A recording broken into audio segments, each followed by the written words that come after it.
Hello दोस्तों, एक बार फिर स्वागत है आपका आइए ऑनलाइन स्टडी यूट्यूब चैनल में। दोस्तों, आज की इस वीडियो में हम यूपी डीएलएड सेकंड सेमेस्टर के सेकंड सब्जेक्ट यानी कि प्रारंभिक शिक्षा के नवीन प्रयास के वर्ष 2016 और 2017 के सभी बहुविकल्पीय प्रश्नों को हल करेंगे। तो आप ये वीडियो एंड तक ज़रूर देखिए, ये वीडियो आपके लिए बहुत ही ज़्यादा महत्वपूर्ण होने वाली है। तो चलिए वीडियो शुरू करते हैं।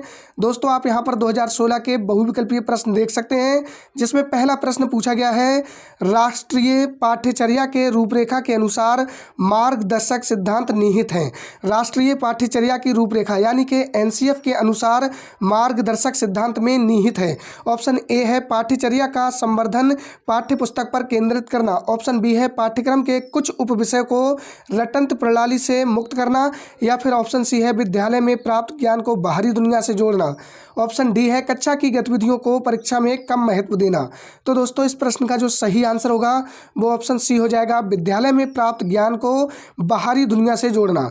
दोस्तों, आपको याद रखना है, राष्ट्रीय पाठ्यचर्या की रूपरेखा यानी कि एनसीएफ के अनुसार मार्गदर्शक सिद्धांत ज्ञान को स्कूल के बाहर के जीवन से जोड़ना, पढ़ाई को रटंत पद्धति से मुक्त करना और परीक्षा को अपेक्षाकृत अधिक लचीला बनाना और कक्षा की गतिविधियों से जोड़ना। ठीक है, तो ऑप्शन सी आपका इस प्रश्न का सही आंसर हो जाएगा।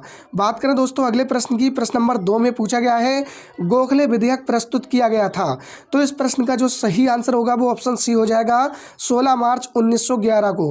गोखले विधेयक 16 मार्च 1911 में प्रस्तुत किया गया था। इसमें भारत में निःशुल्क एवं अनिवार्य प्राथमिक शिक्षा की मांग को गति देने का कार्य किया गया। बात करें दोस्तों अगले प्रश्न की, प्रश्न नंबर 3 में पूछा गया है, हंटर कमीशन के समक्ष प्राथमिक शिक्षा को अनिवार्य व निःशुल्क करने का प्रस्ताव रखा। तो दोस्तों, इस प्रश्न का सही आंसर हो जाएगा ऑप्शन ए, दादा भाई नौरोजी ने। दोस्तों, आपको याद रखना है, हंटर आयोग को भारतीय शिक्षा आयोग भी कहते हैं।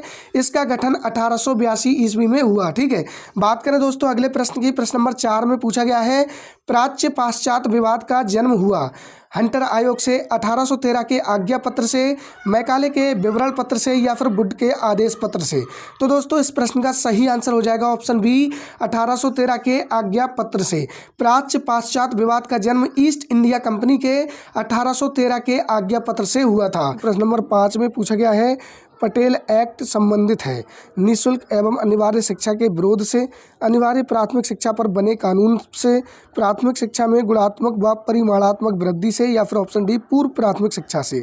तो इस प्रश्न का सही आंसर हो जाएगा ऑप्शन सी। ठीक है, प्राथमिक शिक्षा में गुणात्मक व परिमाणात्मक वृद्धि से। बात करें दोस्तों अगले प्रश्न की, प्रश्न नंबर 6 में पूछा गया है, शिक्षा आयोग 1964 से 66 के अध्यक्ष थे। तो इस प्रश्न का सही आंसर हो जाएगा option D, Shri DS Kothari. शिक्षा आयोग 1964 से 66 के अध्यक्ष थे। बात करें अगले प्रश्न की, प्रश्न नंबर 7 में पूछा गया है, राष्ट्रीय बाल श्रम परियोजना संचालित की गई 8वीं पंचवर्षीय योजना में, 9वीं पंचवर्षीय योजना में, 10वीं पंचवर्षीय योजना में या फिर 11वीं पंचवर्षीय योजना में। तो इस प्रश्न का सही आंसर हो जाएगा, राष्ट्रीय बाल श्रम परियोजना 9वीं पंचवर्षीय योजना में संचालित की गई। ऑप्शन बी आपका सही आंसर हो जाएगा। बात करें अगले प्रश्न की, प्रश्न नंबर 8 में पूछा गया है, उत्तर प्रदेश के समस्त जिलों में स्कूल चलो अभियान शुरू हुआ। तो दोस्तों, इस प्रश्न का सही आंसर क्या होगा, वर्ष 2001 से, वर्ष 2002 से, वर्ष 2003 से या फिर वर्ष 2004 से। तो सही आंसर हो जाएगा ऑप्शन बी, वर्ष 2002 से। ठीक है, बात करें अगले प्रश्न की, प्रश्न नंबर 9 में पूछा गया है, राष्ट्रीय साक्षरता मिशन की स्थापना के बाद सर्वप्रथम संपूर्ण साक्षरता अभियान की घोषणा की गई थी। ऑप्शन ए केरल राज्य में, मध्य प्रदेश में, राजस्थान में या फिर ऑप्शन डी इनमें से कोई नहीं। तो दोस्तों, इस प्रश्न का सही आंसर हो जाएगा ऑप्शन ए, केरल राज्य में। राष्ट्रीय साक्षरता मिशन की स्थापना 5 मई 1988 ईस्वी में हुई। राष्ट्रीय साक्षरता मिशन की स्थापना के बाद सबसे पहले केरल में संपूर्ण साक्षरता अभियान की घोषणा की गई थी। ऑप्शन ए आपका सही आंसर है, केरल राज्य में। बात करें दोस्तों अगले प्रश्न की, प्रश्न नंबर 10 में पूछा गया है, पूर्व प्राथमिक शिक्षा संबंधित है 0 से 8 वर्ष के बच्चों के लिए, 3 से 6 वर्ष के बच्चों के लिए, 6 से 14 वर्ष के बच्चों के लिए या फिर 6 से 10 वर्ष के बच्चों के लिए। तो दोस्तों, इस प्रश्न का जो सही आंसर होगा वो ऑप्शन बी हो जाएगा, 3 से लेकर 6 वर्ष तक के बच्चों के लिए पूर्व प्राथमिक शिक्षा संबंधित है। ठीक है, बात करें अगले प्रश्न की, प्रश्न नंबर 11 में पूछा गया है, यशपाल समिति का गठन किया गया। ऑप्शन ए वर्ष 1990 में, वर्ष 1991 में या फिर 1992 में या फिर वर्ष 1993 में? तो इस प्रश्न का सही आंसर होगा यशपाल समिति का गठन किया गया था वर्ष 1992 में। ऑप्शन सी आपका सही आंसर हो जाएगा। बात करें दोस्तों अगले प्रश्न की, प्रश्न नंबर 12 पूछा गया है, विद्यालय स्तर पर शिशुओं की मांसपेशियों का विकास होता है वार्तालाप से, पठन अभ्यास से, सृजनात्मक क्रियाकलापों से या फिर ऑप्शन डी मानसिक अभ्यास से? तो सही आंसर हो जाएगा ऑप्शन सा सृजनात्मक क्रियाकलापों से। ठीक है, बात करें दोस्तों अगले प्रश्न की, प्रश्न नंबर 13 में पूछा गया है, पोषाहार वितरण योजना का उद्देश्य नहीं है बच्चों का विद्यालय में ठहराव तथा वृद्धि करना, बच्चों को स्वस्थ एवं पुष्ट बनाना, शिक्षा में अपव्यय तथा अवरोधन को कम करना या फिर ऑप्शन डी कुपोषण की समस्या को दूर करना? तो दोस्तों इस प्रश्न का जो सही आंसर होगा वो ऑप्शन डी हो जाएगा, कुपोषण की समस्या को दूर करना। पोषाहार वितरण योजना का उद्देश्य है बच्चों को स्वस्थ एवं पुष्ट बनाना, शिक्षा में अपव्यय तथा अवरोधन को कम करना। तो दोस्तों आपका सही आंसर हो जाएगा ऑप्शन डी, कुपोषण की समस्या को दूर करना। पोषाहार वितरण योजना का उद्देश्य नहीं है। बात करें दोस्तों अगले प्रश्न की, प्रश्न नंबर 14 में पूछा गया है, शिमला शिक्षा सम्मेलन 1901 का आयोजन किया गया था। तो इस प्रश्न का सही आंसर हो जाएगा ऑप्शन सी, लॉर्ड कर्जन द्वारा। बात करें दोस्तों अगले प्रश्न की, पूछा गया है, शिक्षा को समवर्ती सूची में स्थान दिया गया 1970 ईस्वी में, 1975 ईस्वी में, 1976 ईस्वी में या फिर ऑप्शन डी 1980 ईस्वी में? तो दोस्तों इस प्रश्न का सही आंसर हो जाएगा 1976 ईस्वी में, यानी कि ऑप्शन सी आपका सही आंसर हो जाएगा। समवर्ती सूची के अंतर्गत केंद्र व राज्य सरकार दोनों को कानून बनाने का अधिकार है। ठीक है, बात करें दोस्तों 2017 के बहुविकल्पीय प्रश्नों की, तो दोस्तों यहाँ पे आप देख सकते हैं पहला प्रश्न पूछा गया है, राष्ट्रीय साक्षरता मिशन की स्थापना हुई थी। ऑप्शन ए सन 1950, ऑप्शन बी सन 1988, ऑप्शन सी 1948 या फिर ऑप्शन डी 2000। तो जैसा कि दोस्तों अभी आपको हमने बताया था कि जो राष्ट्रीय साक्षरता मिशन की स्थापना है वो 1988 में हुई थी। ऑप्शन बी आपका सही आंसर हो जाएगा। भारत में राष्ट्रीय साक्षरता मिशन यानी कि NLM की स्थापना 1988 में हुई। इसका उद्देश्य 15 से 35 वर्ष की आयु के सभी निरक्षर व्यक्तियों को कार्यात्मक साक्षरता प्रदान करना था। ठीक है, बात करें दोस्तों अगले प्रश्न की, प्रश्न नंबर 2 में पूछा गया है, उत्तर प्रदेश में सभी के लिए शिक्षा परियोजना लागू की गई। तो दोस्तों सही आंसर हो जाएगा आपका ऑप्शन ए, 5 अक्टूबर 1993 में। बात करें दोस्तों अगले प्रश्न की, प्रश्न नंबर 3 पूछा गया है, जब कोई बालक किसी भी अवस्था में प्राथमिक शिक्षा पूर्ण किए बिना ही विद्यालय छोड़कर चला जाता है तो ये कहलाता है। तो जैसा कि दोस्तों आपको पता ही होगा, एक होता है हिरास, अपव्यय और एक होता है अवरोधन। तो दोस्तों इस प्रश्न का जो सही आंसर होगा वो ऑप्शन सी हो जाएगा, हिरास या फिर अपव्यय। ठीक है, लेकिन दोस्तों अवरोधन जो होता है उसमें क्या होता है, उसमें बच्चा एक ही क्लास में बार बार पढ़ता है। ठीक है, यानी कि एक क्लास में एक वर्ष से अधिक समय से पढ़ता है तो उसे अवरोधन कहते हैं। बात करें दोस्तों अगले प्रश्न की, प्रश्न नंबर 4 में पूछा गया है, 1960 से 61 में जनजातियों की शिक्षा संबंधी समस्याओं के समाधान हेतु गठित कमेटी के अध्यक्ष थे। तो इस प्रश्न का सही आंसर होगा ऑप्शन डी, श्री UN डेवर। ठीक है, आपको याद रखना है। बात करें दोस्तों अगले प्रश्न की, प्रश्न नंबर 5 में पूछा गया है, निस्पंदन सिद्धांत किसने दिया।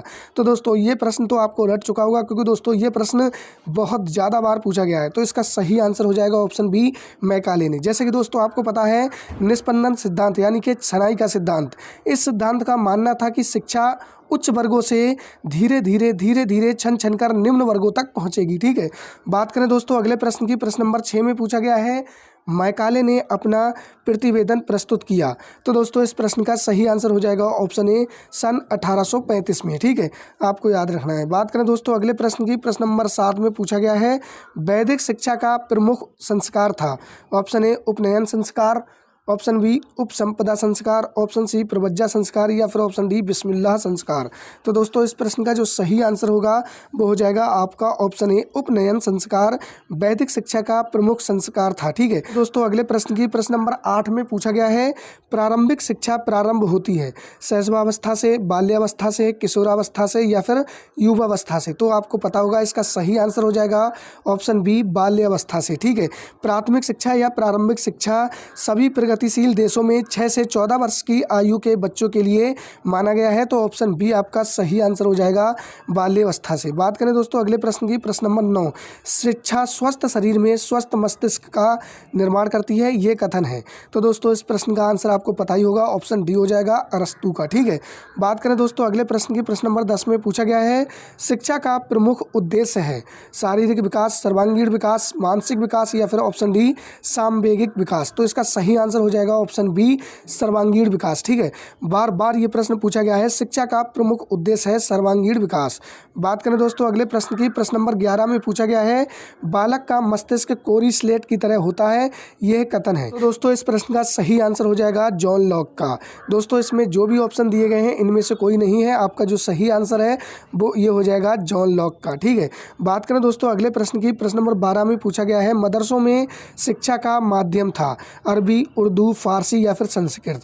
तो इस प्रश्न का सही आंसर होगा ऑप्शन ए अरबी। ठीक है, लेकिन दोस्तों यही प्रश्न आपसे अति लघु उत्तरीय प्रश्न में पूछा जाता तो आपका आंसर होता मदरसों में शिक्षा का माध्यम अरबी तथा फारसी था। ठीक है, तो दोनों हो जाता, लेकिन दोस्तों यहाँ पे जो सही आंसर होगा वो ऑप्शन ए हो जाएगा अरबी। बात करें दोस्तों अगले प्रश्न की, प्रश्न नंबर 13 में पूछा गया है निम्नलिखित में से कौन सी योजना का शुभारंभ 15 अगस्त 1995 से किया गया था? तो इस प्रश्न का सही आंसर हो जाएगा आपका पोषाहार वितरण योजना यानी कि MDM, मिड डे मील। ठीक है, आपको याद रखना है। बात करें दोस्तों अगले प्रश्न की, तो दोस्तों यहाँ पे देख सकते हैं प्रश्न नंबर 14 पूछा गया है भारतीय शिक्षा का महाअधिकार पत्र कहा जाता है। तो दोस्तों इस प्रश्न का सही आंसर हो जाएगा ऑप्शन ए वुड के घोषणा पत्र को। ठीक है, अच्छा दोस्तों वुड का घोषणा पत्र कब आया? तो आपको याद रखना है 1854 में। बात करें दोस्तों अगले प्रश्न की यानी कि आज के वीडियो का अंतिम प्रश्न की, तो दोस्तों यहाँ पे आप देख सकते हैं पूछा गया है कोठारी आयोग ने बालिका शिक्षा संबंधी सुझाव दिया था। ऑप्शन ए लोकमत निर्माण का, ऑप्शन बी अंशकालिक रोजगार की व्यवस्था या फिर ऑप्शन सी मुफ्त पाठ्य सामग्री की व्यवस्था या फिर ऑप्शन डी उपयुक्त सभी का। तो इस प्रश्न का जो सही आंसर होगा वो ऑप्शन सी हो जाएगा मुफ्त पाठ्य सामग्री की व्यवस्था का। दोस्तों आपको याद रखना है कोठारी आयोग को राष्ट्रीय शिक्षा आयोग के नाम से भी जानते हैं। ठीक है, तो ऑप्शन सी आपका सही आंसर हो जाएगा।